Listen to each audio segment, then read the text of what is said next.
So last class में हमने जो चैप्टर पढ़ा था वो चैप्टर था कि भारतीय अर्थव्यवस्था या अर्थशास्त्र के बारे में परिचय, इंडियन इकोनॉमी के बारे में हमने पढ़ा था, इंट्रोडक्शन किया था कि कितने तरीके की अर्थव्यवस्थाएं होती हैं, पढ़ाया था क्लास में। और यही बताया था कि इंडिया में कितने सेक्टर्स इकोनॉमी होती है, बताया था।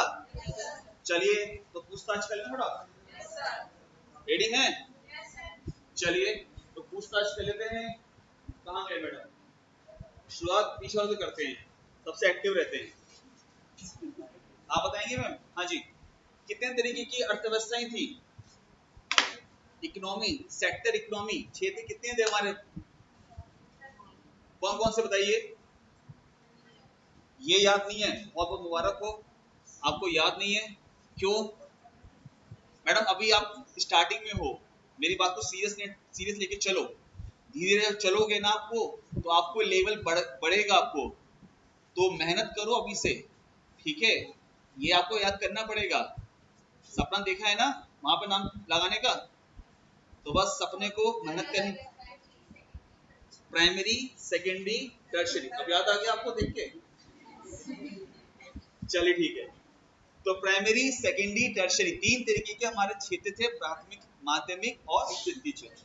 अच्छा, इसमें सबसे ज्यादा जो जीडीपी का हिस्सा है वो किससे आता था? जिससे बोला जाए वही जवाब देगा। टर्शरी से आता था। कितना परसेंट था बताइए जरा थोड़ा। हाँ जी,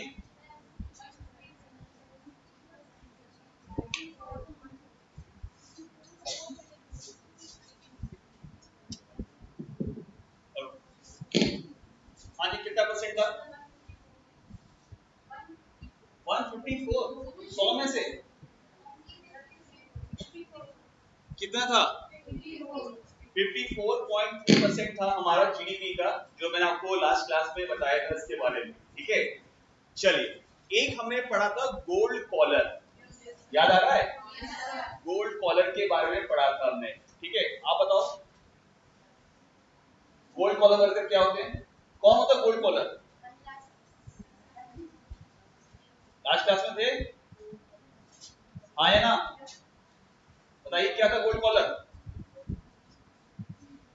देखिए, क्लास में रिवीजन करना पड़ेगा सबको, अगर पेपर निकालना है ऐसे काम नहीं चलेगा। आपको मेहनत करनी पड़ेगी तभी चीजें याद होंगी, ऐसे याद नहीं होंगी कि आज गए कॉपी बंद थे देखेंगे नेक्स्ट टाइम, ऐसे नहीं चलेगा। मेहनत करनी पड़ेगी सबको। हाँ जी सक्सेना जी, सही नाम बोला ना मैंने? चलिए चलिए बताइए मैम, क्या होता है पिंक कॉलर?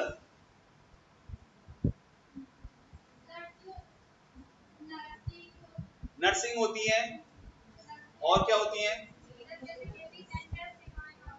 हाँ जी, बेबी सीटर, ये सब ये काम जो करते हैं उसको हम क्या बोलते हैं आपका? कौन सा? Pink collar. अच्छा, सुष्मिता जी आप भी बता रहे थे, ये बताइए ये रेड कॉलर वर्कर कौन होते हैं? अब ये मत कहिएगा यहाँ पे जो जितने लोग लाल शर्ट पहने हैं या लाल पहने हैं वो सब रेड कॉलर वाले हैं। आवाज नहीं है। प्राइवेट सेक्टर में आते हैं पक्का? कौन कौन से होते हैं? बस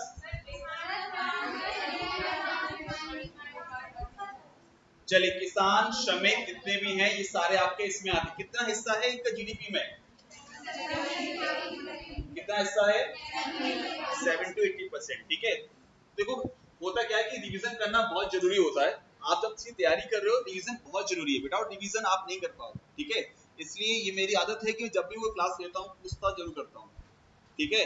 और आगे से आप भी सक्रिय रहेंगे इन सब चीजों के बारे में। आज का हमारा जो टॉपिक है वो है डालेगा Indian banking industry.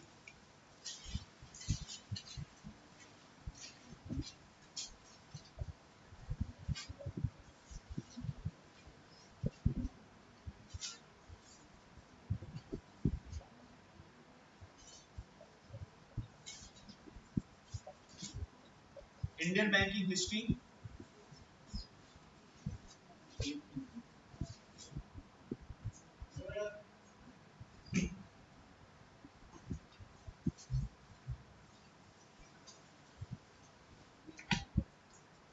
Indian banking history या भारतीय बैंकिंग इतिहास। ये तो आप सब जानते हैं कि बैंक का एक तरीके से हम लोग सब कहीं ना कहीं बैंक को जुड़े हुए हैं, है ना? चलिए, सबके बैंक अकाउंट खुल गया? सभी के हैं या भी बचे हुए हैं? बचे हुए हैं। अच्छा, चलिए देखिए, जैसे हम बात करते हैं इकोनॉमी की, हम बात कर रहे हैं, और इकोनॉमी के लिए सबसे इंपॉर्टेंट क्या है हमारे लिए अगर जुड़ना है तो उसके लिए है हमारा अकाउंट। एक अकाउंट एक ऐसी चीज होती है जिससे कहीं ना कहीं डायरेक्टली या इनडायरेक्टली बैंकों से हम जुड़ते हैं, है ना? आप पैसा जमा कहाँ करते हो? बैंकों में। पक्का? झूठ बोल रहे करते हैं? चलिए ठीक है, तो देखिए बैंकिंग के बारे में बात करते हैं। यहां हम ये समझेंगे कि भारत में बैंकिंग सिस्टम कैसे आया, बैंक कब आए उसके बारे में, फिर बैंकों के बारे में, अलग अलग बैंकों के बारे में समझेंगे। जब ब्रिटिशर्स थे, अंग्रेज थे, तो उनके सामने इसकी बैंकिंग की क्या क्या पॉलिसीज थी, इन सभी के बारे में हम यहाँ पर बात करेंगे, ठीक है?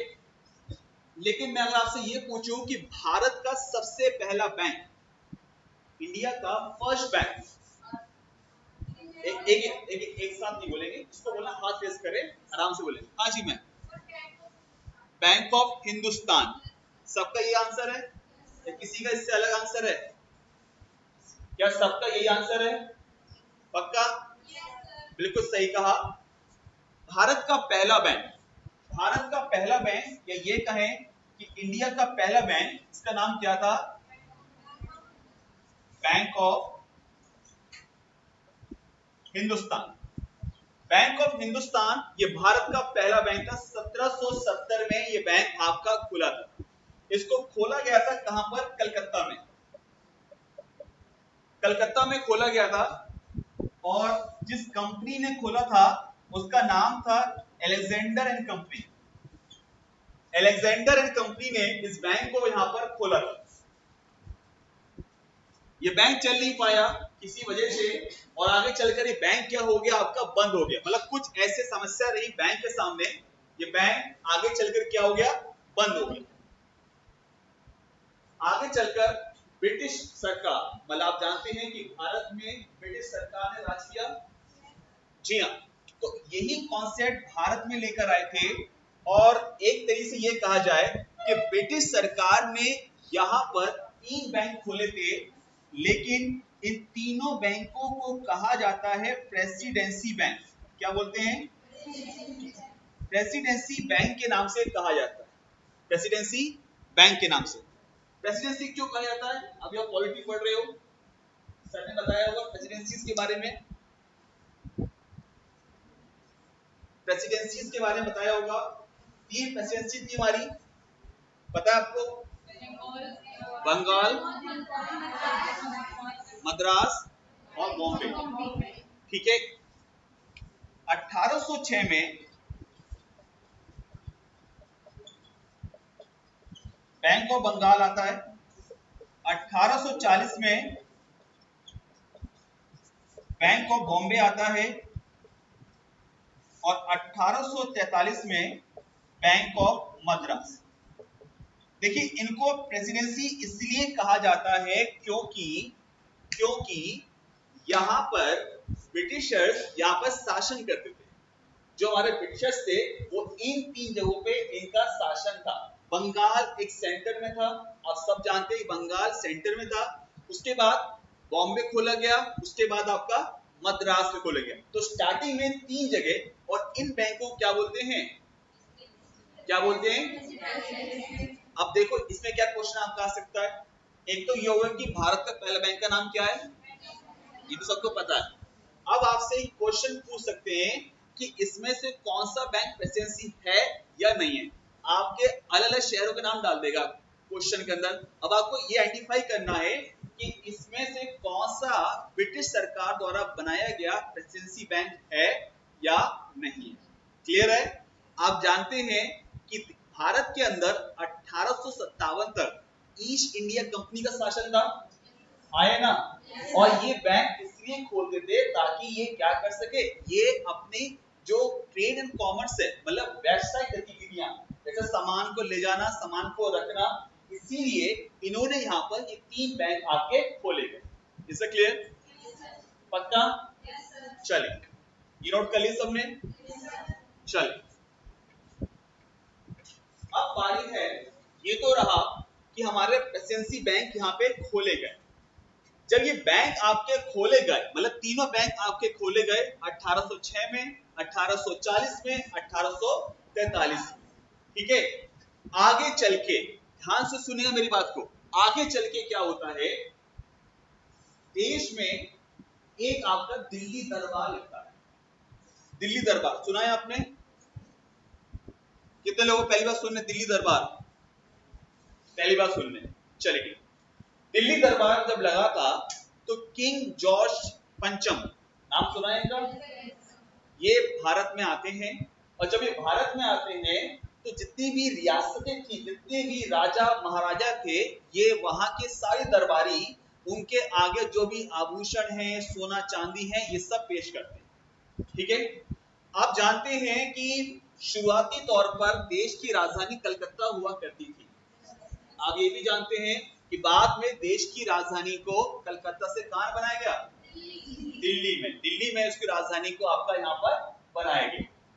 तो उस समय जो वाइसरॉय थे, वाइसरॉय जानते हैं आप लोग? वाइसरॉय, जैसे गवर्नर जनरल सुना पढ़ेंगे आप लोग हिस्ट्री में, गवर्नर जनरल, उसके बाद आपका आता है वाइसरॉय। 1857 के बाद जितने भी ब्रिटिश इंडिया से, मतलब ब्रिटिश से भेजे गए थे, वो सब वाइसरॉय थे। ठीक है? अंतिम वाइसरॉय कौन थे? Lord Mountbatten. पहले कौन थे? Lord Canning.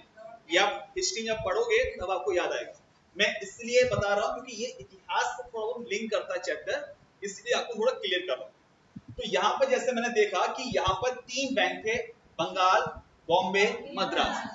तो किंग जॉर्ज प्रथम उस समय के जो वाइसरॉय थे, उनका नाम था लॉर्ड हार्डिंग। क्या नाम था?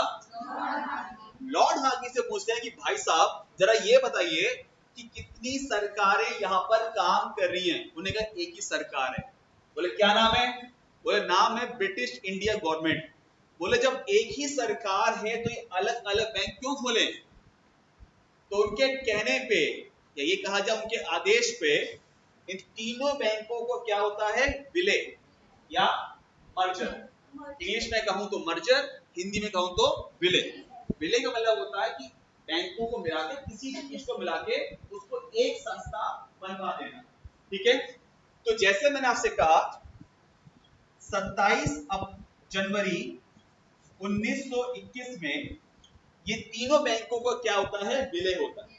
और विलय या मर्ज कहूं, और मर्ज होके बनता है इंपीरियल बैंक ऑफ इंडिया। कौन सा बनता है? Imperial bank of India. ठीक है?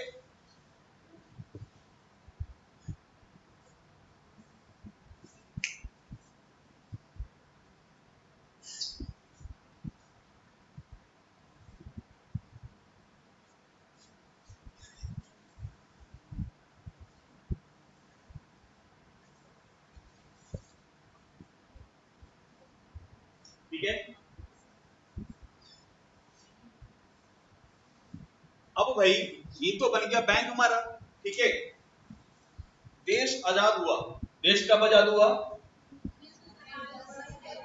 हाँ जी, तारीख कब थी? पक्का? चलिए, 15 अगस्त 1947 में देश क्या हुआ हमारा? आजाद। हम सब जानते हैं। ठीक है? चलिए, तो 15 अगस्त में आजाद हुआ। कुछ कांग्रेस के नेता नेहरू जी के पास चले गए कि बोले नेहरू जी, हम आजाद तो हो गए लेकिन आर्थिक आजादी हमें नहीं मिली। मेरी बात समझ रहे हैं? We are independent but we are not getting economical independent. ये हमारे सामने सबसे बड़ा संकट था। बोले क्या हुआ? बोले आपने आजाद करा दिया देश, अच्छी बात है, लेकिन ये बैंक है ना, इसका नाम जो है ना, ये ब्रिटिशर्स का नाम है। बरेली में एक सिनेमा हुआ करता था, इसका नाम था इंपीरियल सिनेमा। जानते हैं आप लोग? जो रोडवेज के बगल में था, अब ये हट चुका है। अब ये मॉल या शॉपिंग कॉम्प्लेक्स बन गया है। इंपीरियल सिनेमा नाम का होता था। इंपीरियल वर्ड भारतीय नाम नहीं है, ये ब्रिटिशर्स का ही नाम है इंपीरियल। तो उन्होंने कहा कि नेहरू जी, ये बैंक जो है, ये हम चाहते हैं ये बैंक जो है आप सरकार अपने अंडरटेक कर ले। तो नेहरू जी इस बैंक के जो अधिकारी होते हैं उन्हें बुलाते हैं कि भाई साहब आपके लोग चले गए, आप हमें बैंक दे दो, चले जाओ। बोले नेहरू जी बैंक खोला है, दुकान नहीं खोली है, ठीक है, पैसा लगा है हमारा इसमें, ठीक है। बोला ठीक है चले जाएंगे, हमारा पैसा हमें दे दो, हम चले जाएंगे। अब सरकार नई सरकार बनी, नया देश आजाद हुआ, इतनी सारी जिम्मेदारी, उसके बाद एक बैंक को खरीदना, तो अब क्या करें। अब इन सब चीजों के सामने जब संकट ये आया तो उन्होंने बुलाया आरबीआई को। आरबीआई जानते हैं क्या होता है? Reserve Bank of India. जी हाँ, रिजर्व बैंक ऑफ इंडिया यहाँ पर आपका लाया गया। जब आरबीआई को यहाँ पर लाया गया तो उन्होंने कहा भाई साहब थोड़ा देख लेते हैं, मिल के काम कर लेंगे। बोले ठीक है। बोले क्या किया जाए? बोले काम करते हैं, पहले बनाते हैं कमेटी कि इसमें कितना खर्चा आएगा, कितना खरीदेंगे, क्या क्या खर्चा आएगा। तो कहा ही जाता है, इसे मिटा दूं मैं,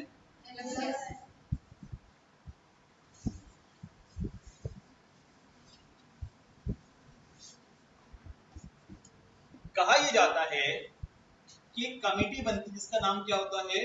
एडी गोरेवाला। क्या नाम होता है?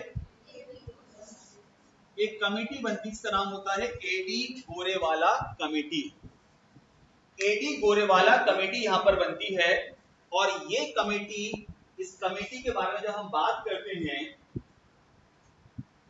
इस कमेटी के कहने पर आरबीआई और भारत सरकार मिलकर इस बैंकों को खरीद लेती हैं और उसके बाद ये ऐप जब आप लिखेंगे ना, इसके नीचे लिखेगा, ठीक है, जब लिखेंगे इसके जस्ट नीचे लिखेगा।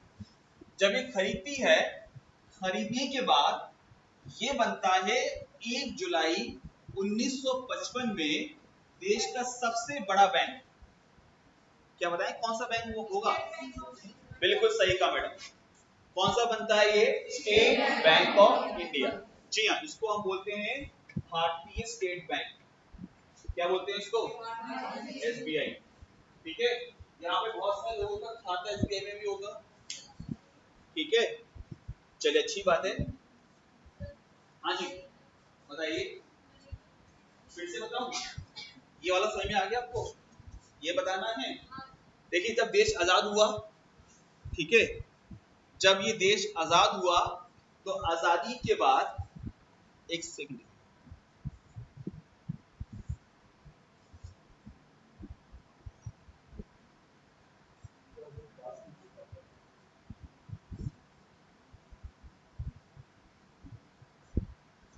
जब देश आजाद हुआ, जब देश क्या हुआ, इंडिपेंडेंट आपका हुआ, तो उस समय ये कहा ही जाता है, ठीक है। तो संकट था कि भाई ये नाम तो भारतीय नाम तो नहीं है, तो मतलब आप ये सोचो ना कि आप आजाद तो हो गए हो, लेकिन जब आप देखते हो कि सामने इसका नाम लिखा हुआ, किसी ब्रिटिशर का नाम लिखा हुआ है, तो मानसिक रूप से, आर्थिक रूप से आजाद नहीं हुए। तो वो लोग पहुंच गए किसके पास? प्रधानमंत्री कौन देश के पहले? नेहरू जी थे। उन्होंने कहा नेहरू जी ये काम करना है, क्योंकि ठीक है बुला लेते। वो उन्होंने मना क्यों किया? कि उन्हें का पैसा चाहिए, पैसा था नहीं सरकार के पास। तो यहाँ पर भारत सरकार और कौन? आरबीआई मिलकर, लेकिन मिलाने के लिए एक कमेटी बनी, इसका नाम क्या था? कौन से वाला? गोरेवाला, ठीक है, एडी गोरेवाला कमेटी। ये लोग पारसी होते, ठीक है। आप पढ़ोगे महाराष्ट्र के बारे में, वहां पे पारसी समाज होता है गुजरात में, गोरे वाला, टायर वाला, स्क्रू वाला, ठीक है। ये मत समझना है कि इनका परिवार सारे गोरे हैं, तो ऐसा मत समझेगा, ये पारसी समाज के होते हैं और ये लोग ऐसे ही नाम रखते हैं, ठीक है। एक आपने सुना होगा साइरस मिस्त्री, जो टाटा के सीईओ हुआ करते थे, जिनकी अभी मृत्यु हुई थी, डेथ हुई थी, सुना था आपने? अभी उनकी पिछले साल उनकी डेथ हुई थी, उनकी कार एक्सीडेंट हुआ था। वो टाटा के सीईओ थे, ठीक है। अब आप सोचें कि मिस्त्री हैं, सारे बड़े मिस्त्री होंगे, ऐसा नहीं है, ये पारसी लोग, ठीक है। इससे हमारा कौन सा बैंक बना? मतलब इस बैंक के बाद कौन सा बैंक बना हमारा? एसबीआई। तो इस बैंक का राष्ट्रीयकरण किया गया, सरकार ने अंडरटेक किया, और कौन सा बैंक बना हमारा? भारतीय स्टेट बैंक। अब क्लियर सबको? इधर क्लियर हो गया? कोई डाउट? तो एसबीआई कब आपका आया? ये भारत का सबसे बड़ा बैंक है, ठीक है। पब्लिक सेक्टर बैंक में भारत का सबसे बड़ा बैंक कौन सा है? तो आपका एसबीआई। ठीक है, क्लियर है? चलिए, अब होता क्या है, अभी और भी कहानी है। ठीक है, समझ में आ रहा सबको? आए ना? चलिए, 1959 में एसबीआई के साथ यहां पर 8 सहयोगी बैंक थे, जिसको हम बोलते हैं एसोसिएट बैंक।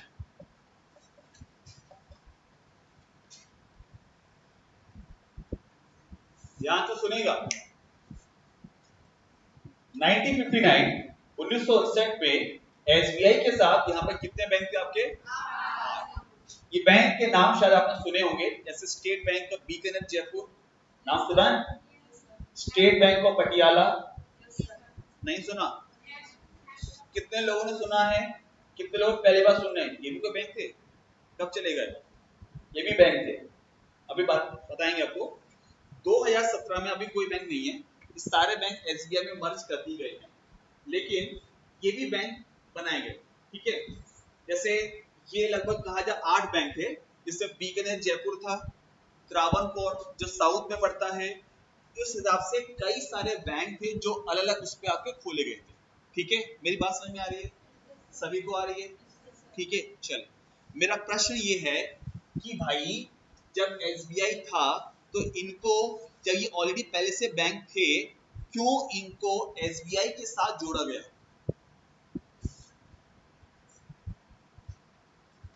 प्रश्न बड़ा गंभीर हो गया है। ऐसा क्या हुआ कि इनको एसबीआई के साथ इनको जोड़ा गया? मस्ती मस्ती में आ जाओ, तुम भी खाली बैठो, आ जाओ, इधर आ जाओ, ऐसी कि तुम बाहर खाली पड़े हो, हमारे साथ आ जाओ, ऐसा है क्या? तो फिर क्या रहा हो रीजन? सोचो, आप यूपीएससी के एस्पिरेंट हो, इस्तेमाल लगाओ, सोचो सोचो, सोचना पड़ेगा।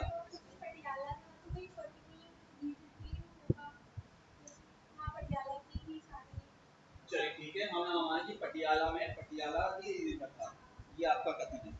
चलिए और बताइए, अच्छी बात है, आप अपने बोलिए।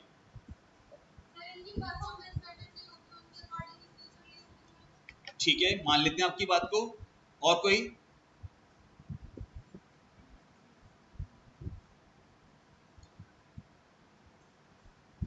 आप लोगों को समझ में आ रहा है इससे जो थर्ड लाइन बैठी है? पक्का? चलिए, ऐसे नहीं कि हाँ हाँ करनी है, अगर आपको डाउट है पूछिएगा। पीछे जो मोहतरमा बैठी है उन्हें आपको क्लियर हो रहा है? चलिए, कोई डाउट नहीं पता किसी को? चलिए, अगर मैं बात करता हूं इस सब के बारे में, अगर मैं बात करता हूं, देखिए देश हमारा आजाद हुआ था, कब हुआ था? बहुत बहुत धन्यवाद। देश के टुकड़े हुए थे? टुकड़े हुए थे? कैसे हुए थे? किसने किए थे? रेडक्लिफ ने, सुना है आपने? उसने देश का बंटवारा किया था, लाइन खींची गई थी, रेडक्लिफ मिशन बना, एक कमीशन बना था जिसने देश का बंटवारा किया था। अच्छा, जब बंटवारा हुआ था तो एक बना था भारत, एक बना पाकिस्तान, लेकिन लेकिन लेकिन कुछ थे राजा महाराजा, रियासतें, आए ना? अब अगर मैं बात करता हूं, मेरे ध्यान से सुनिएगा जो मैं कहना चाह रहा हूं। जैसे बीकानेर राजा के पास थी, पटियाला, जैसे मैंने पटियाला कहा तो वहां का किंग थे, जैसे आपने सुना हो कैप्टन अमरिंदर सिंह, नाम सुना है का? ये आखिरी वारिस हैं अपने अपने उस पे, लेकिन अगर ये कहा जाए तो कैप्टन अमरिंदर सिंह एक राजशाही परिवार से आते हैं, इसलिए इनको कहा जाता है। ऐसे बहुत सारे थे, मतलब ये कहा जाए कि आपको ये तो मालूम होगा, जब देश आजाद हुआ था, जब देश आजाद हुआ था तो कई सारी रियासतें थी, पता आपको? क्या आपको पता है जब देश आजाद हुआ था कि कुछ रियासत थी? कितनी रियासत थी, कुछ अंदाजा है? सरदार पटेल का नाम सुना आप लोगों ने? सरदार पटेल ने क्या किया था?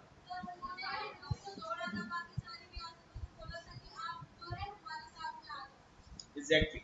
तो तो सरदार पटेल ने यहाँ पर क्या किया, कई सारे बैंकों, कई सारे मतलब जो रियासतें थी, जैसे अगर आप यहाँ से दिल्ली से अगर आप गुजरात जाते ना तो लगभग 3-4 देश होके जाते हैं, पता आपको? मतलब पहले आपको जाना पड़ता राजस्थान, राजस्थान के 3-4 आपको राज्य मिलते, उनका पासपोर्ट लेते आप, वीजा लेते वहां से, ठीक है, फिर आप गुजरात पहुंचते। सरदार पटेल की बहुत अहम भूमिका है देश को एक अखंडता करने के लिए, देश को एक तरीके से जोड़ने के लिए। 565 के ऊपर ज्यादा रियासतें थी जिनमें सरदार पटेल ने भारत में विलय किया गया था। सुना होगा आपने के बारे में सरदार पटेल, इसलिए इनको कहा जाता आयरन, क्या बोलते हैं इन्हें, आयरन मैन ऑफ इंडिया। इसलिए इनके नाम से स्टैच्यू ऑफ यूनिटी बना हुआ है। कहां बना हुआ है? गुजरात में। कहां पे? केवड़िया में। ये दुनिया की सबसे ऊंची मूर्ति है। सरदार पटेल का नाम मैं इसलिए बोल रहा हूं क्योंकि इनका बहुत बड़ा हाथ है देश की एकता अखंडता के लिए, इसके बारे में हम यहाँ पर बातचीत कर रहे हैं। तो कहने का मतलब ये है कि ये बैंक उस समय के राजा महाराजाओं ने खोला। उन्होंने कहा, ब्रिटिशर्स ने कहा देखिए भाई साहब हमने बैंक खोल दिए, अब आप ही बैंक खोल दें। तो इन्होंने बैंक को खोल दिए, लेकिन हुआ क्या, ये बैंक की हालत बहुत खराब हो गई। इतनी खराब हो गई कि बैंक किसी भी दिन आपके बंद हो सकते थे, किसी भी दिन, मतलब ये हालत थी। अब हुआ क्या कि ये जितने भी बैंक थे मर्ज तो हो गए, किससे मर्ज हो, ये बैंक आगे चलकर एसबीआई मर्ज तो हो गए, लेकिन कारण ये था कि अगर इनको मर्ज नहीं करते तो जनता विद्रोह कर देती। नेहरू जी को ये लगा कि अगर अभी अभी हमने नए नए बैंक जोड़े हैं, नए लोगों को जोड़ा है, अगर जनता का पैसा डूब गया तो जनता हमारे खिलाफ हो जाएगी। मेरी बात समझ आ रही है? यस और नो? मतलब जनता हमारे खिलाफ हो जाएगी, और जनता हमारे खिलाफ हो जाएगी तो फिर विद्रोह हो जाएगा। इसलिए क्या किया जाए ताकि जनता भी शांत रहे और उनका काम भी हो जाए, इसीलिए उनको एसबीआई के साथ सहयोगी बैंक बनाया गया। अब क्लियर सबको? बता देंगे, कोई पूछेगा आपसे तो कि क्यों बनाया गया सहयोगी बैंक, समझ गया चीज को? ठीक है, अब लिखेगा 1963 में, इसे मैं रफ कर दूं,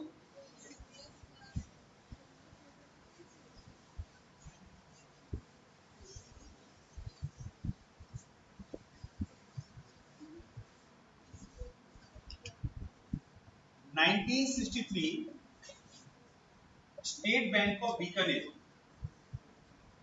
और स्टेट बैंक ऑफ जयपुर, ये पहले अलग बैंक थे, आगे चलकर ये बैंक क्या हो गए, इनका मर्जर हो गया स्टेट बैंक ऑफ बीकानेर और जयपुर। मतलब अगर ये कहा जाए कि 1963 से पहले ये बैंक पहले अलग बैंक थे, बाद में आपस में क्या हो गया, इनका विलय कर दिया। क्या हो गया इनका? बीकानेर और जयपुर। ठीक है, बोलो क्लियर है? 2008 में एसबी का मतलब है स्टेट बैंक, ठीक है, स्टेट बैंक ऑफ सौराष्ट्र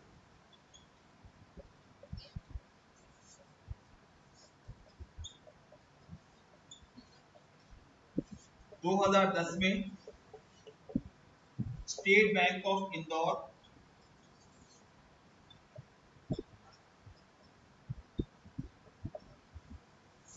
और 2017 में, मैं तमाम बैंकों के नाम लिख दे रहा हूं जो बैंक आपके एसबीआई में विलय कर दिए गए थे, ठीक है, मैं यहां लिख दे रहा हूं, ठीक है।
सारे बैंक किससे मर्ज हो गए आपके? एसबीआई के अंदर।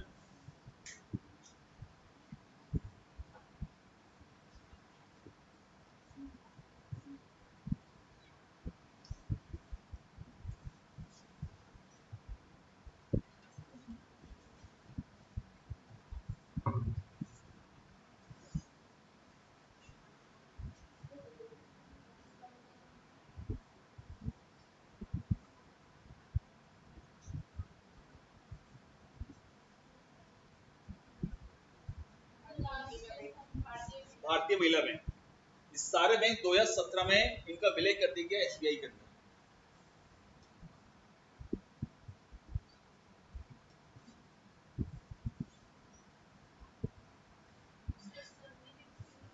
हाँ जी,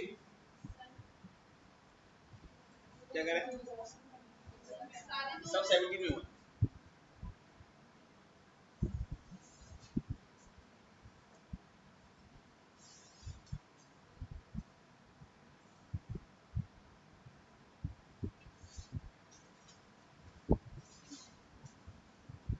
ठीक है जी, सभी को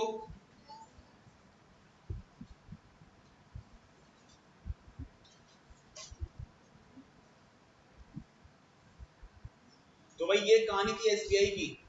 कब से शुरू हुआ, कैसे बना, कौन कौन से बैंक इसमें आए, ये पूरी कहानी एसबीआई की कहानी। ठीक है, अब लिखिएगा भारत का सबसे पुराना वाणिज्य bank, oldest commercial bank. Oldest commercial bank कौन सा है? Punjab national bank. गलत जवाब।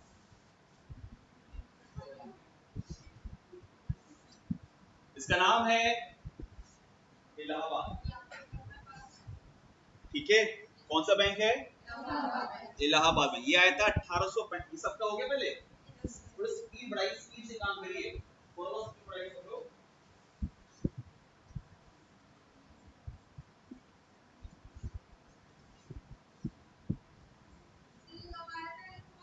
बता रहे 1865। ये भारत का, ये 2014 के यूपीएससी का क्वेश्चन पूछा गया था, आपका ध्यान रखिएगा, लिख लीजिएगा उसको। ओल्डेस्ट कमर्शियल बैंक 2040 को यूपीएससी क्वेश्चन है। ओल्डेस्ट कमर्शियल बैंक है आपका इलाहाबाद बैंक। ठीक है, उसके बाद लिखिएगा 1881, 1881। इसे हम मिटा दूं? सभी का हो गया?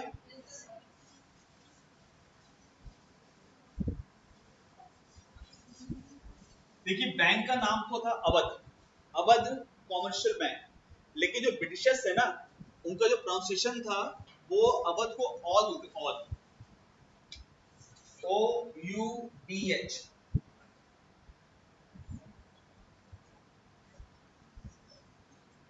ये बैंक आपका आया था 1881 में, औध कॉमर्शियल बैंक। ठीक है, औध कॉमर्शियल बैंक के नाम से खोला गया था। ब्रिटिशर्स उसको बोलते थे औध, नाम क्या था? अवध। अच्छा, इस बैंक की ब्रांच, पहली ब्रांच खुली थी फैजाबाद में। कहां खुली थी? कहां? फैजाबाद, अयोध्या। नाम क्या हो गया उसका? अयोध्या हो गया। ठीक है, तो कहां खोला गया था ये आपका? फैजाबाद। ठीक है, चल, तो ये बैंक आपका खोला गया था 1881 में। इसका नाम क्या था? और अवध के नाम से बोलते थे, लेकिन ब्रिटिशर्स क्योंकि नाम, इसका नाम अवध से क्या बोल दिया? और ये पहला भारतीय बैंक है, फर्स्ट इंडियन बैंक, पहला भारतीय बैंक है। ऐसे क्वेश्चन पूछेगा आपसे, बैंक का नाम लिख देगा, कौन सा पहला भारतीय। ठीक है, चलिए उसके बाद 1894 में आपका आता है, जो मैम ने कहा था अभी, पीएनबी, पंजाब नेशनल बैंक। इस बैंक के बारे में कहा जाता है ये 100%, वैसे जितने भी लोग थे वो सारे भारतीय थे। इसमें भारतीय कुछ लोग थे, इसमें संपूर्ण लोग, सारे लोग क्या थे? भारतीय। 100% इंडियन बैंक, 100% इंडियन बैंक। इस बैंक के संस्थापक जो थे, फाउंडर, वो थे लाला लाजपत राय। कौन थे? लाला लाजपत राय। ठीक है, इस बैंक की पहली शाखा खुली थी लाहौर में। कहां खुली थी? और लाहौर कहां है? सबको पता है। यही होता है कि हमें अपने बारे में ज्यादा पड़ोसी का पता ज्यादा रहता है। और आजकल तो यही चल रहा है कि यहाँ के लोग वहां आ रहे हैं, वहां के लोग यहाँ जा रहे हैं। लाहौर में, ठीक है, कहां खुली थी ये? लाहौर में, ठीक है। हमें फैजाबाद नहीं होता कोई बात नहीं, लेकिन लाहौर पता है हमें कहां है। चलिए, ठीक है। उसके बाद लिखिएगा 1911 central bank of India, central bank of India, ठीक है। तो ये बैंक आपके अलग तारीख के हिसाब से खोले गए थे। बैंकों के इतिहास के बारे में बात करते हैं। उसके बाद ये कहा जाता है एक बहुत बड़ा फैसला होता है जहां पर सरकार लेती है, और ये कई बार क्वेश्चन पूछा गया है,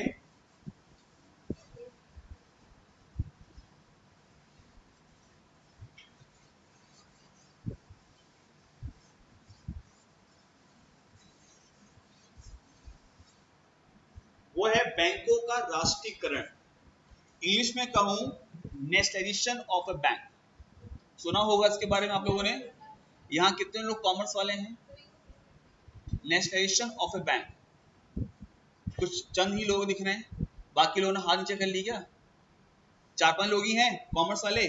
चलिए, सबसे पहले हम समझेंगे कि इसका मतलब क्या होता है। यहाँ पे कितने जो लोग यहाँ पे थे जिन्होंने हाथ रेस किए थे? सेना जी, बताइए, आपने किया था, क्या होता इसका मतलब? कुछ होता है या सिर्फ आंसर लिखा है कॉपी में?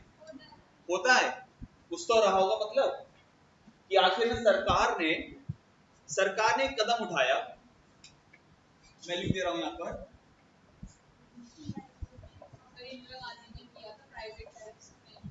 अभी अभी अभी सुनूंगा, ठीक है।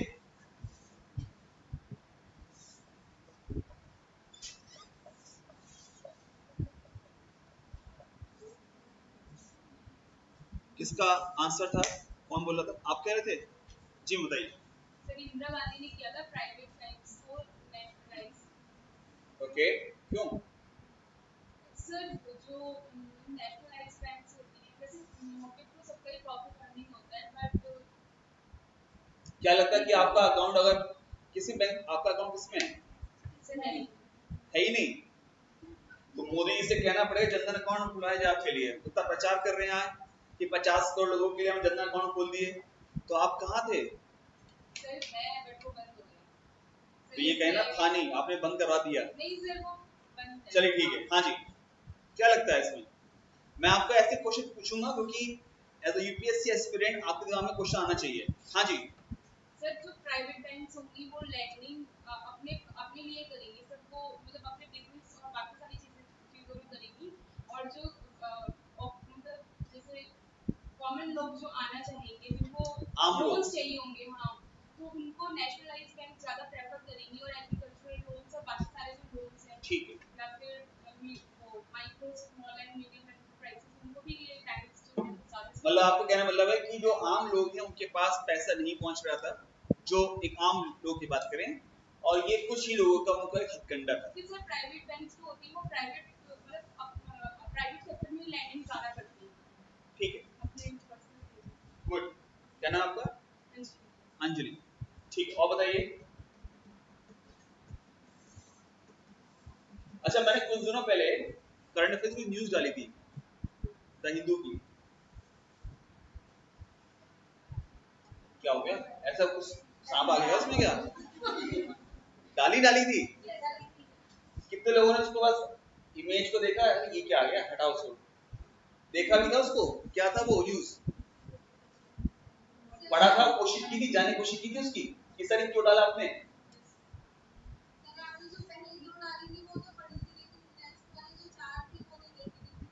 चलिए कोई बात, आज बना लीजिए मैडम, अगर नहीं तो बना लीजिए।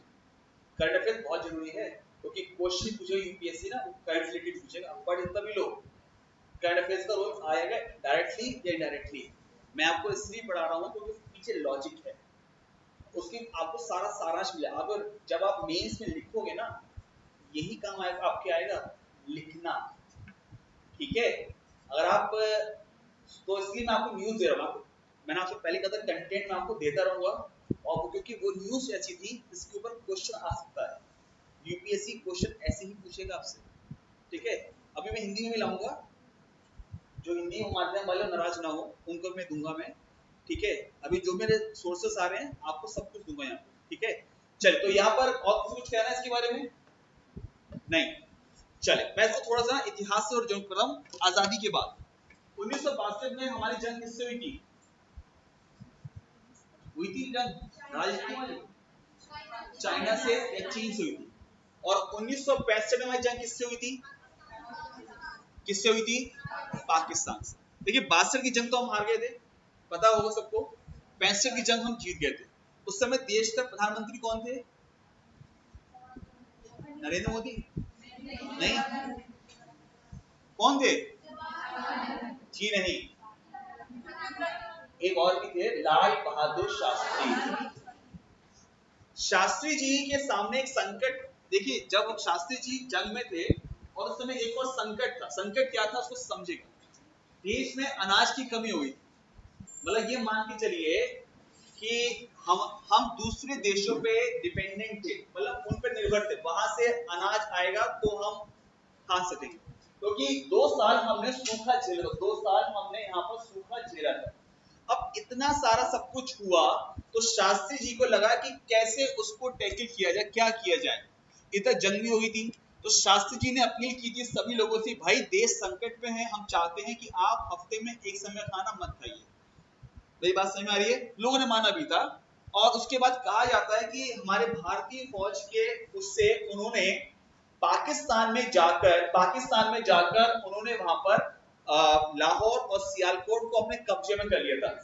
इधर अमेरिका के राष्ट्रपति ने धमकी दी कि भाई अगर तुमने नहीं छोड़ा तुमको अनाज नहीं देंगे, अनाज नहीं देंगे। उस समय देश को बोलते थे शिप टू द माउथ।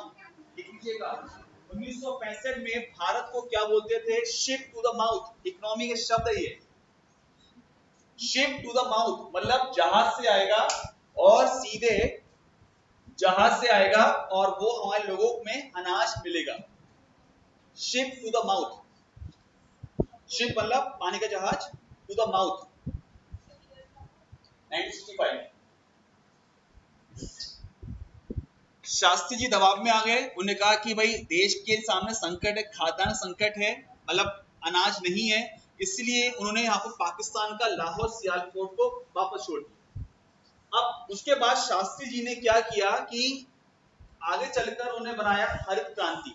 आप पढ़ेंगे तो हरित क्रांति के बारे में, इसको हम क्या बोलते हैं? Green revolution. हरित क्रांति को कहा जाता है ग्रीन रिवॉल्यूशन के नाम से यहाँ पर कहा जाता है, जिसमें कहा जाता है कि अनाज की पैदावार कैसे बढ़ाई जाए, कैसे उसको और बढ़ाया जाए, मतलब हाउ टू ग्रो द, मतलब जो हमारे क्रॉप्स है उनको कैसे कल्टीवेशन उनका बढ़ाया जाए। तो इस सब के लिए शास्त्री जी ने एक प्रयास यहाँ पे किया। क्लियर? अब इसके बाद क्या होता है, धीरे धीरे क्या होता है, चीजें स्मूथ हुई। उसके बाद शास्त्री की डेथ हो जाती है, अब सब जानते हैं ताशकंद में उनकी मृत्यु हो जाती है, ठीक है। उसके बाद देश के प्रधानमंत्री कौन बनती हैं? इंदिरा गांधी। इंदिरा गांधी के सामने भी समस्या थी, तो उन्होंने क्या, ये खाद्यान्न संकट खत्म नहीं हो रहा है, तो उन्होंने किसानों के लिए लेकर आएंगी एमएसपी। अब ये पढ़ेंगे आप, जब चैप्टर आएगा कृषि तब पढ़ाऊंगा उसमें एमएसपी। एमएसपी को बोलते हैं मिनिमम सपोर्ट प्राइस, न्यूनतम समर्थन मूल्य। इसमें क्या होता है कि अगर कोई किसान के लिए ये था कि अगर कोई भी किसानों से नहीं खरीद रहा है तो हम आपसे खरीदेंगे। ये एक तरीके से सरकार का प्रस्ताव था किसानों के लिए, ताकि ज्यादा से ज्यादा हम बढ़ोतरी कर सके। जैसे अभी रबी और खरीफ सब जानते होंगे, इनकी फसलों के एमएसपी आ जाता है बुआई, मतलब बुआई से पहले ही सरकार यहाँ पर अपने रेट दे देती है कि भाई हम आपको ये रेट देंगे। ये पढ़ेंगे बाद में। अब उसके बाद इंदिरा गांधी पूछती है अपनी टीम से कि भाई ऐसा क्या हुआ कि हमारे किसान जो अनाज है उसकी पैदावार नहीं बढ़ा पा रहे हैं, और ऐसा क्या रीजन है? उन्होंने सबसे पहले एक रीजन कहा कि देखिए सबसे पहला रीजन ये है कि हमारी सिंचाई व्यवस्था मतलब इरिगेशन फैसिलिटीज, ये फैसिलिटीज अच्छी नहीं है। बोले क्या रीजन है? बोले रीजन ये है कि हमारा जो भी कृषि क्षेत्र है वो डिपेंड किस पर है? मानसून पर। मानसून अच्छा होगा तो फसल क्या होगी? अच्छी होगी। मानसून खराब हो फसल क्या होगी आपकी? तो इसीलिए इसीलिए यहाँ पर एक तरीके से हमारा फेलियर होता है। तो दूसरा क्या रीजन है? बोले दूसरा रीजन है कि जो हमारे किसान है ये परेशान है, जो लोकल वहां का साहूकार है जो ब्याज पर पैसा लेता है। और आपने सुना होगा कि पहले किसानों का शोषण बहुत किया जाता था, मतलब उनसे अंगूठा लगवा लिया स्टैम्प पेपर पे और फिर उनसे ब्याज वसूलते थे। ये सुना होगा सबने, है ना? तो इस तरीके से चीजें गतिविधियां यहाँ पर हो रही थी। इंदिरा गांधी को लगा कि ये प्राइवेट बैंक खोले हैं, ये क्या काम कर रहे हैं। इनको बुलाया गया, उन्हें कहा आप लोग हमारी जो योजनाएं हैं इसमें सपोर्ट करिए। तो इन्होंने मना कर दिया, बोले मैडम ऐसा है आपकी योजनाओं में कोई हमें फायदा नजर नहीं आता है, इससे अच्छा तो हम अपने लोगों को लोन देते। तो मैडम ने कहा बिल्कुल सही बात की कि यहाँ पर अपने ही लोगों को हम यहाँ पर क्या दें, उनको उधार देना शुरू करें। अब धीरे धीरे क्या हुआ, इंदिरा गांधी को ये चीज पसंद नहीं थी। देखिए इंदिरा गांधी की बहुत खासियत थी, उन्हें बात कह दिया तो ना सुनने की आदत नहीं थी। उन्होंने क्या किया, आधी रात में एक अध्यादेश जारी कर दिया और लगभग 14 बैंकों को आधी रात में सरकारी बैंक बना दिया। दो बार किया गया था, एक बार 19 जुलाई 1969 को और दूसरा 15 अप्रैल 1980 में। ठीक है, अभी बताऊंगा कि कब कब कैसे कैसे हुआ था, कितनी पूंजी के आधार पर किया गया था, कैपिटल क्या थी, उस सब मैं आपको बताऊंगा। तो इसीलिए किया गया था यहाँ पर। तो एक तो ये रीजन था, एक और रीजन था, बाजार में अफवाह चलती थी। अफवाह ये थी कि अगर पंजाब नेशनल बैंक बरेली में अगर ब्रांच खोलेगा तो पैसा लेके पंजाब भाग जाएगा। बैंक ऑफ बड़ौदा अगर बरेली में ब्रांच खोलेगा पैसा लेके कहां भाग जाएगा? बड़ौदा।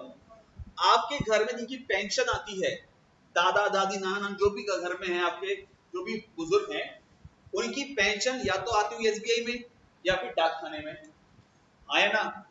ऐसा ही है। उसका रीजन ही यही था, रीजन ही ये था क्योंकि लोगों को ट्रस्ट नहीं था, विश्वास नहीं था। एक बाजार में अफवाह थी कि यहाँ का बैंक है पैसे लेके वहां भाग जाएगा।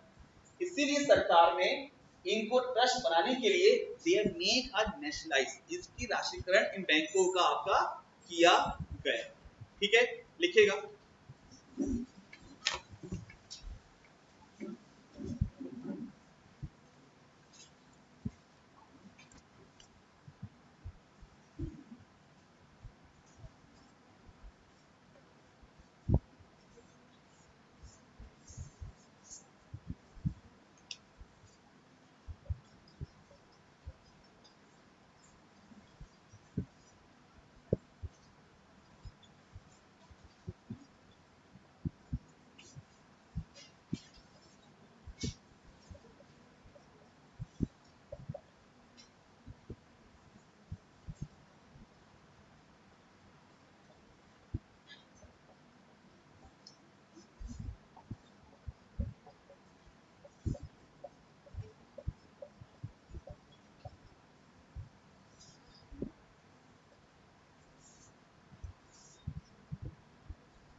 लिखेगा इसका हिंदी में, बैंकिंग कंपनी, हिंदी लिखे हिंदी में इसको, बैंकिंग कंपनी के उपक्रम, बैंकिंग कंपनी के उपक्रम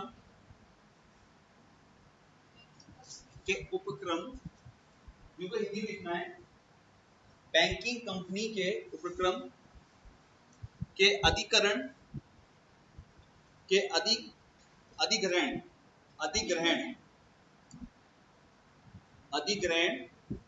और हस्तांतरण, हस्तांतरण ट्रांसफर करना, लिखेगा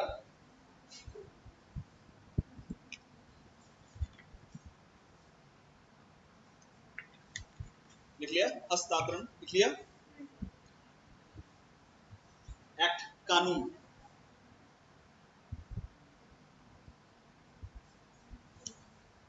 कब कब हुए थे यहाँ पे, 2 बार किया गया था, एक बार 19 जुलाई, दूसरा बार 15 अप्रैल, ठीक है, जिसमें न्यूनतम पूंजी कितना था 50 करोड़, यहाँ कितना है 200 करोड़, ठीक है 200 करोड़।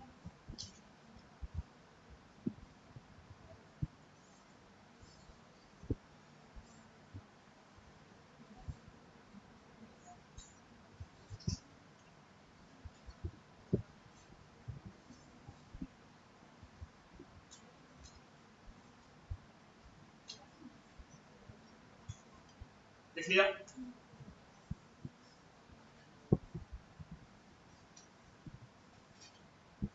उसके बाद लिखिएगा कैपिटल, कैपिटल कैप तो मतलब कैपिटल, ठीक है, पूंजी, हिंदी में कौन तो पूंजी, ऐसे बैंक जिनके पास उस समय 50 रुपये पूंजी थी उन पर किया गया था, और उसके बाद 1980 में ऐसे बैंक जिनके पास 200 करोड़ की न्यूनतम पूंजी था उनको यहाँ पर किया गया था, ठीक है। उसके बाद लिखिए कारण, रीजन और कारण,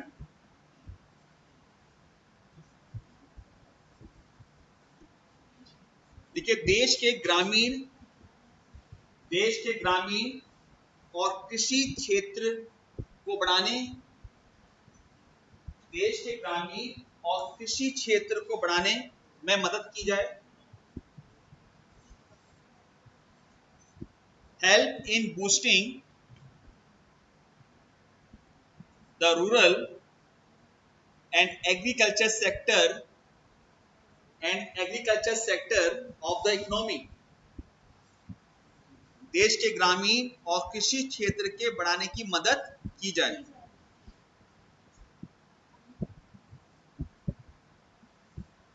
नेक्स्ट पॉइंट लिखिए,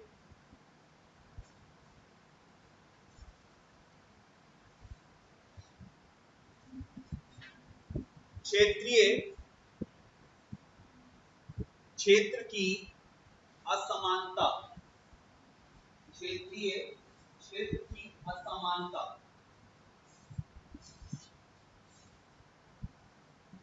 रीजनल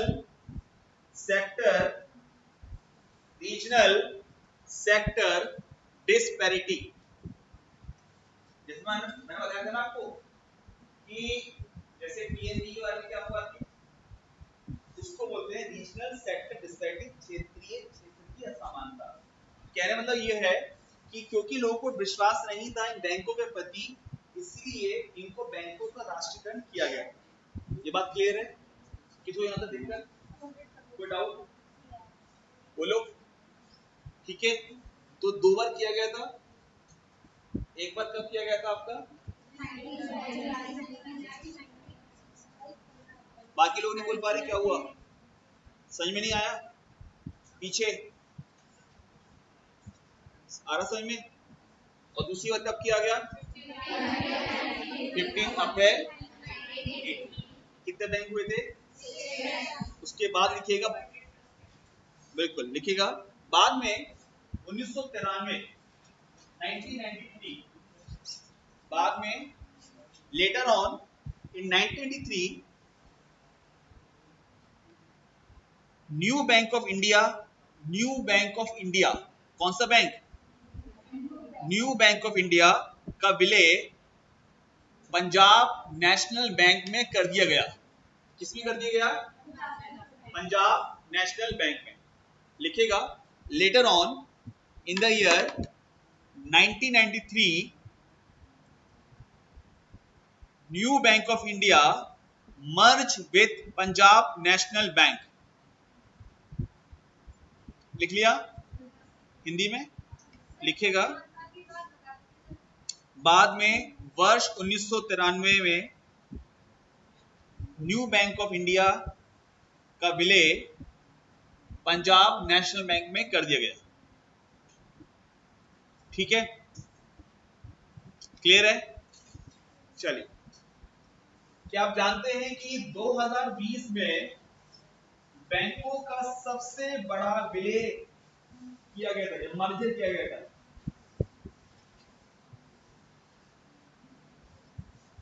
जानते नहीं जानते हैं? हाँ जी, एनी आइडिया? 2020 में देश का अब तक का सबसे बड़ा विलय हुआ 2020 में। मतलब मान के चलिए कि जो 10 बैंक थे वो सिर्फ 4 बैंक रह गए। समझ रहे हैं? जो पहले 10 बैंक थे, 10 सरकारी बैंक थे, ये सरकारी बैंक को यहाँ पर सरकार ने फैसला लिया और इन बैंकों को सिर्फ अब ये 4 बैंक आपके रह गए हैं। ठीक है, ये 4 बैंक कौन कौन से रह गए हैं? जैसे पीएनबी। पीएनबी क्या है? Punjab national bank. Punjab national bank में 2 बैंक आपके हैं जिनका विलय किया गया है। एक है ओरिएंटल बैंक ऑफ कॉमर्स, आपने सुना होगा। जी हाँ, ओरिएंटल बैंक ऑफ कॉमर्स, ये बैंक, और यूनाइटेड बैंक ऑफ इंडिया, ये दोनों बैंक किससे मर्ज हो गए? पीएनबी के अंदर। ठीक है, कैनरा बैंक, ये सबसे बड़ा मर्जर है अब तक का। और ये क्वेश्चन पूछा गया था ये कि कब बैंक किसमें मर्जर किया गया। कैनरा बैंक में सिंडिकेट बैंक का विलय किया गया। यूनियन बैंक ऑफ इंडिया में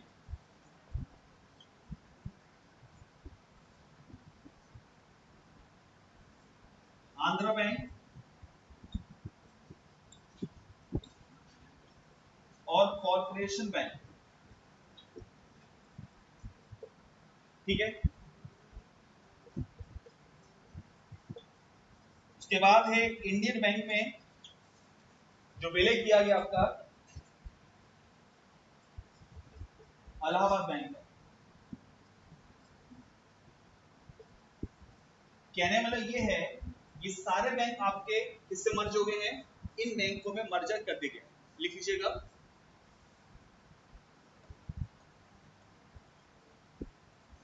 मर्जर ऑफ द बैंक, बैंकों का विलय 2020।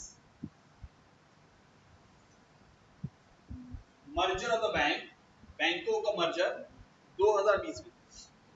सर अभी कुछ बैंक्स को प्राइवेटाइज भी कर दिया है। अभी तो देख रहा है यार, गवर्नमेंट देख रही है इसको, अभी वित्त मंत्रालय देख रहा है इसको।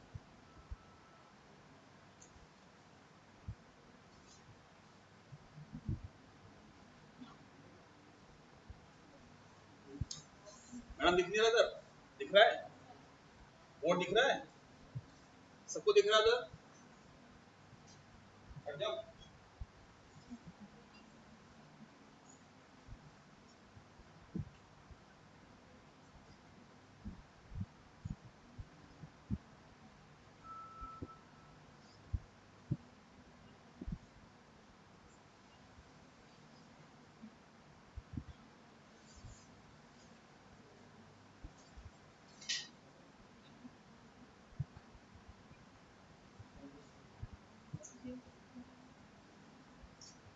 क्या बात है, किसको डाउट?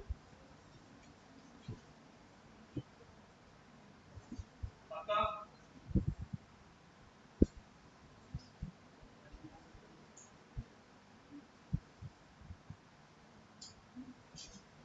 इसको मैं डाल दूं? सबका हो गया? अब डालेंगे हेडिंग टाइप्स ऑफ बैंक, बैंकों के प्रकार।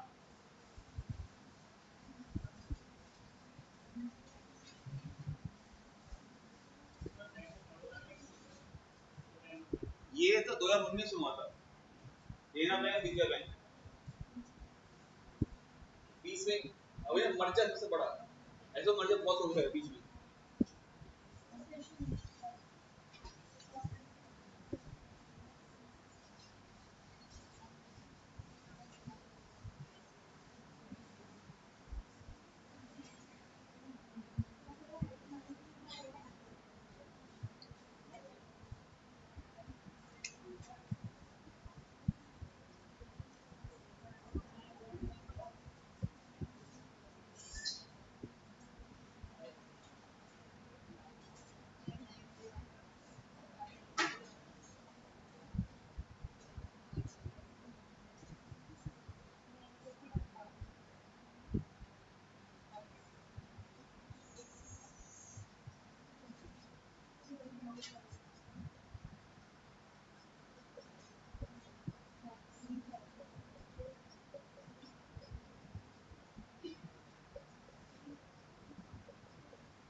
हेडक्वार्टर स्टेट के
इसके बाद एक बार अपना आएगा स्मॉल पेमेंट बैंक। अब एरो है ना,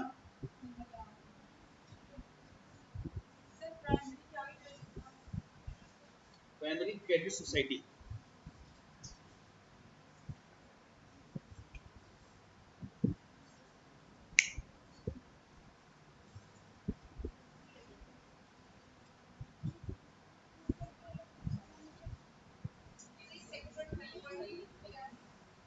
हो गया, कौन सा कह रहा हो? NABARD, Exim, NHB, SIDBI, NAFED. ये अभी नया बैंक आपका आया है नाफेड।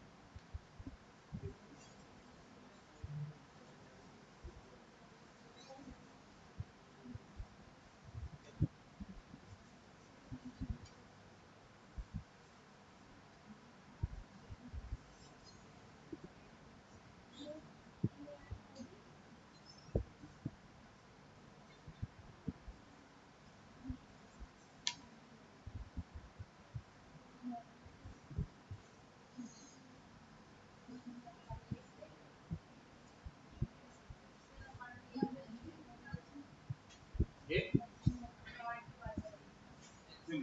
ईएक्सआई है, एक्सपोर्ट इंपोर्ट बैंक, आयात निर्यात बैंक।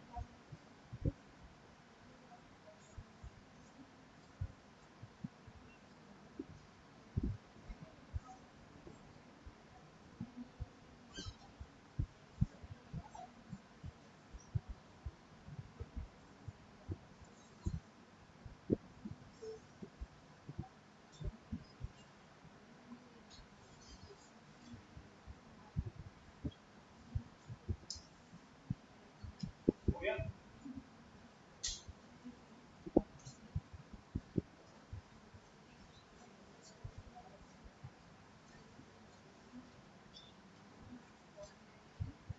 देखिएगा स्मॉल और पेमेंट बैंक, लघु और भुगतान बैंक।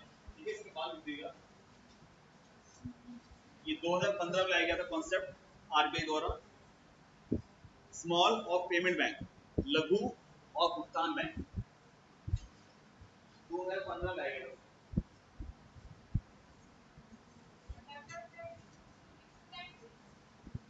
अलग अलग स्मॉल और पेमेंट बैंक।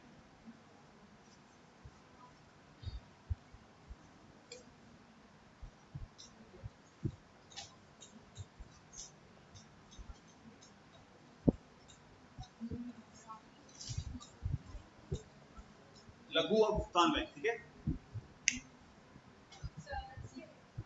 अलग स्मॉल।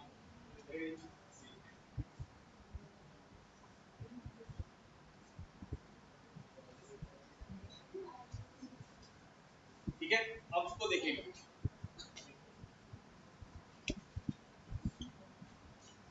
देखिए यहाँ पे जो सब नोट कर लिया। देखिए सबसे पहले जो लिखा कॉमर्शियल बैंक का मतलब है वाणिज्य बैंक, जो पब्लिक से सीधे डीलिंग करते हैं। पब्लिक से मतलब जनता से, हम आप।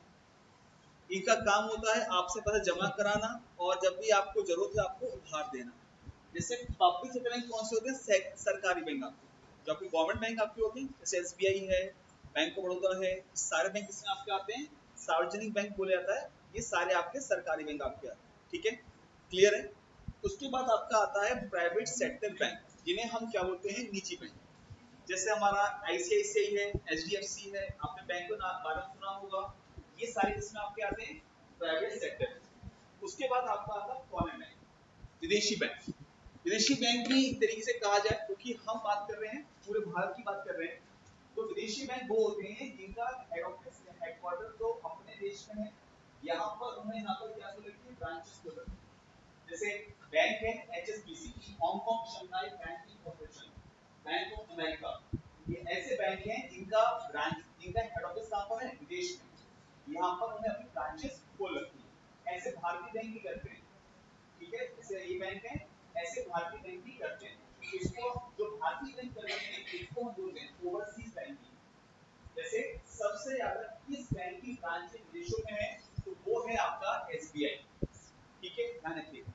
उसके बाद आपका आता है सहकारी बैंक। सहकारी बैंक को कोऑपरेटिव बैंक, कोऑपरेटिव बैंक आपने सुना होगा, जिला सहकारी बैंक। आपके गांव में सहकारी समिति होती है, आए ना, उसमें क्या होता है कि पहले एक ग्रुप बनाते हैं, आपस में क्या करते हैं, सुझाव देते हैं, फिर मेंबर बनते हैं, ये सिस्टम चलता है। उसके बाद आपका आता है डिस्ट्रिक्ट लेवल पे, और इनका जो मुख्यालय जो होता है वो स्टेट लेवल पे, मतलब राज्य राज्य स्तर पर इनका होता है। इनका मुख्यालय भी आपको स्टेट में मिलेगा, ठीक है। ये जो मैं आपको बैंक दिखा रहा हूँ, ये कभी भी पब्लिक से डील नहीं करते, मतलब आम जनता से इनका डीलिंग नहीं होती, ठीक है। आम जनता से भी डीलिंग नहीं होती। जैसे नाबार्ड, नाबार्ड आपने कभी सुना होगा कि कॉपरेटिव करते हैं, कभी देखा, नाबार्ड की ब्रांच है। इनका काम क्या होता है, जैसे मैं बताना चाहूँ आपको, आपने सुना होगा स्वयं सहायता समूह, सुना है समूह के बारे में। इनका काम क्या होता है, ये समूह जो होता है सरकार द्वारा उसको एक तरीके से उनको संगठित करके बनाया जाता है, इनका बैंकों में खाता खुला जाता है। उसके बाद उनको एक कौशल शिक्षण मिलता है, ट्रेनिंग दी जाती है, और उसके बाद उनको ये कहा जाता है, उसके बाद उनको बैंक की तरफ से लोन दिया जाता है। तो नाबार्ड क्या करता है, वहां पर सब्सिडी देता है, ब्याज सब्सिडी का ब्याज इंटरेस्ट होता है, उस पर आप कम ब्याज दरों पे उनको लोन या ऋण मिलता है। ऐसे केसीसी, किसान क्रेडिट कार्ड, आपने शायद गांव से मुझे मालूम होगा किसी के बारे में, वो मिलता है यहाँ पे किस तरीके। एक्सिम का मतलब है आयात और निर्यात। जो आयात निर्यात में जो हमारे एक्सपोर्ट में काम होता है, उसमें आपके दिखा रहा है। उसके बाद आपका एनएचपी का मतलब है नेशनल हाउसिंग बैंक, एक सरकार की योजना, प्रधानमंत्री आवास योजना, सुना तो नहीं। योजना के बारे में पता करना बहुत जरूरी है। नेशनल हाउसिंग बैंक का मतलब है आपका यहाँ पर प्रधानमंत्री आवास योजना।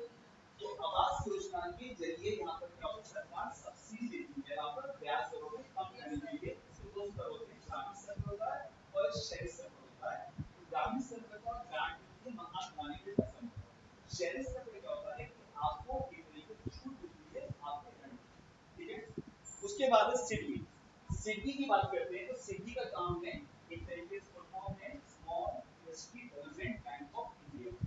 इसका काम होता है कि जो हमारा एमएसएमई सेक्टर है, जैसे जो लघु, एमएसएमई जानते हैं, वर्ड एमएसएमई फुल फॉर्म पता है किसी को, माइक्रो स्मॉल मीडियम, ठीक है, सूक्ष्म लघु मध्यम उद्योग। इसकी योजना है सरकार की, इसका नाम है प्रधानमंत्री मुद्रा योजना।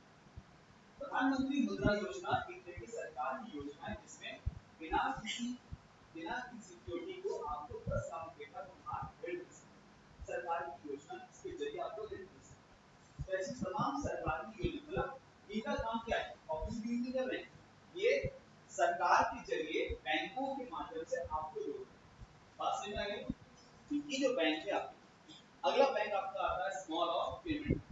देखिए स्मॉल बैंक के बारे में बात करते हैं। स्मॉल बैंक जो होता है, जैसे ये 2015 में आरबीआई ने कॉन्सेप्ट लाया, या आपने पेमेंट बैंक को सुना हो, पेटीएम, और पेमेंट चलाते हैं पेटीएम पेमेंट बैंक। ऐसी ही एयरटेल पेमेंट बैंक है, ऐसे कई सारे पेमेंट बैंक है जो ऐप पर काम कर रहे हैं, इनकी शाखाएं मिलेंगी आपको, ये मोबाइल पे ऐप मिलेगी।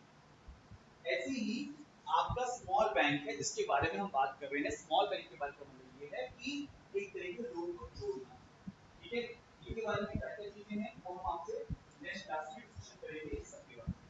अब अगर किसी डाउट अगर आ रहा है पूछ सकता है। नाफिड का भी ये नया बैंक आपका जो है इसमें इसका काम है इंफ्रास्ट्रक्चर फाइनेंस करना। मतलब काम है जैसे हाईवे बनते हैं, आपके सड़कें बनती हैं, उन सब के लिए एक लोन देना नया बैंक आता है। इसके बारे में इसके बारे में है ना फुल फॉर्म तो नेशनल बैंक। कौन सा ये वाला नाबार्ड? नाबार्ड की फुल फॉर्म है national bank agriculture and rural development. गांव के विकास के लिए कृषि और लोन देने के लिए उसके लिए नाबार्ड को बनाया। ठीक है हाँ जी कौन सा? हाँ हाँ मेरी आवाज हाँ बोलिए बोलिए। हाँ संख्या है। अच्छा कोऑपरेटिव बैंक है 33 एक रह गया था आपका। सहकारी बैंक है आपके 33 बैंक। ठीक है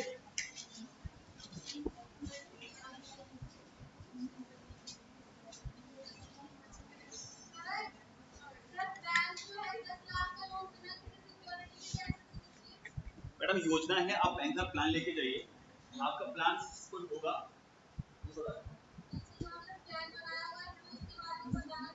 आप बताना पड़ेगा आप दुकान करना चाहते हो दिखाओगे ना कि मेरा शॉप है कि ऐसा करना है।